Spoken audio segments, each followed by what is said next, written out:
শ্রীমদ্ ভাগবত গীতা পঞ্চম অধ্যায়। এই অধ্যায়কে কর্মসন্ন্যাসযোগ অধ্যায় বলা হয়। এই অধ্যায়ের 15তম শ্লোকের ব্যাখ্যা আগের পর্বে কিছুটা করা হয়েছে, বাকি ব্যাখ্যা এই পর্বে থাকছে। 15তম শ্লোকে বলা হয়েছে, না দত্তে কস্যচিৎ পাপং ন চৈব সুকৃতং বিভু অজ্ঞানেন বৃতং জ্ঞানং তেন মুহ্যন্তি জান্তব। অর্থাৎ ভগবান কারোর পাপ বা পুণ্য নেন না।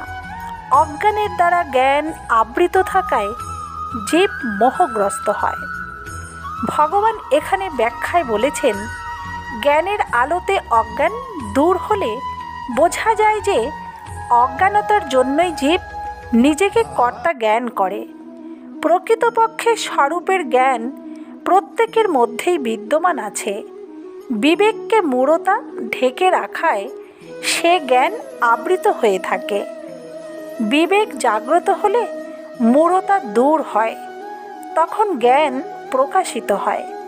জ্ঞান প্রকাশিত হলে পরিবর্তনশীল বস্তুগুলির সাথে নিজের অসঙ্গতা অনুভব হয়, তখন স্বতই স্বরূপের তত্ত্বজ্ঞান প্রকাশিত হয়। ভগবান বলেছেন, বিবেকহীন মানুষ পশুতুল্য।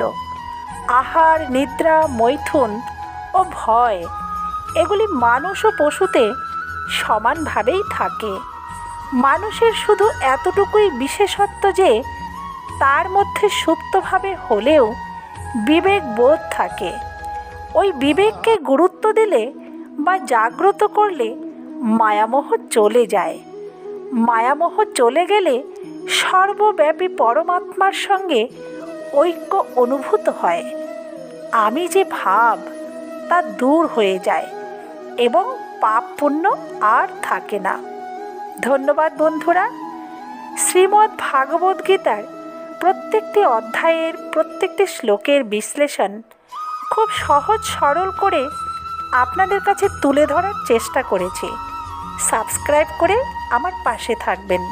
ভালো লাগলে লাইক, কমেন্ট ও শেয়ার করতে ভুলবেন না যেন।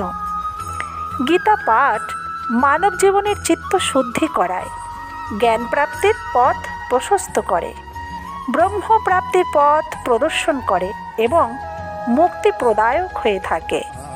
কিভাবে এই জন্ম মৃত্যু চক্ররূপ দুঃখময় সংসার হতে মুক্তি প্রাপ্তি সম্ভব, কিভাবে শাশ্বত সুখ প্রাপ্তি সম্ভব এবং কিভাবে নিজেকে উদ্ধার করা সম্ভব, গীতা মানবকে সেই পথেরই দিশা প্রদর্শন করে।